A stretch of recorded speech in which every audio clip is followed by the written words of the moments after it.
Ce jeu de cerveau m'a complètement retournée. Même si j'ai été détruite, je n'en ai subi aucune conséquence. C'est à ce moment-là que j'ai compris ce que signifiait être un maître de l'intérieur. C'est ça la définition de l'intérieur, la mort intérieure. Tout a commencé par une scène étrange. Une fille a posé sa chaussure à talons hauts sur la route. La chaussure est tombée sous le pneu d'une voiture à l'arrière. L'homme dans le véhicule n'a eu d'autre choix que de descendre et retirer la chaussure. Il en a profité pour commencer à changer le pneu. Alors qu'Edouard cherchait une vidéo, un autre véhicule s'est arrêté. Un policier en est sorti. Lorsqu'il a regardé la photo de l'hôtel, il l'a gardée en main et soudainement s'est réveillé. Édouard, lui, est sorti de l'accident. Il a vu que quelqu'un avait détruit la voiture. Il a voulu appeler la police pour s'occuper de l'hôtel. Lorsque tout le monde est allé vérifier, Édouard a découvert des éléments troublants, des idées d'identité. En vérifiant de plus près, il a constaté que toutes les personnes avaient été déclarées mortes le 10 avril. Un cas pratiquement impossible. Cela lui a fait très mal. Et là, une voix étrangère est apparue dans son cerveau.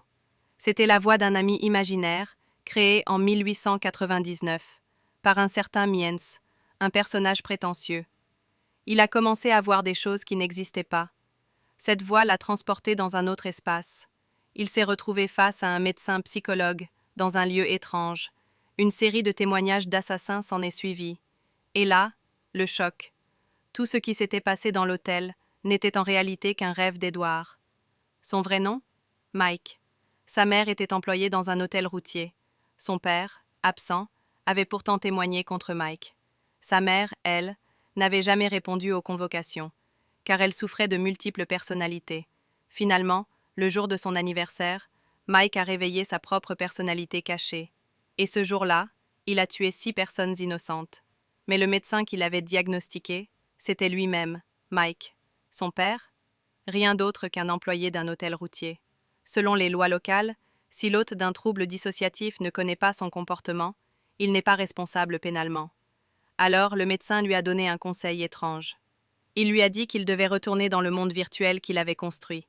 Il lui a dit de ne pas mourir, car sinon, le tribunal prononcerait sa mort à 19 heures, pour Mike.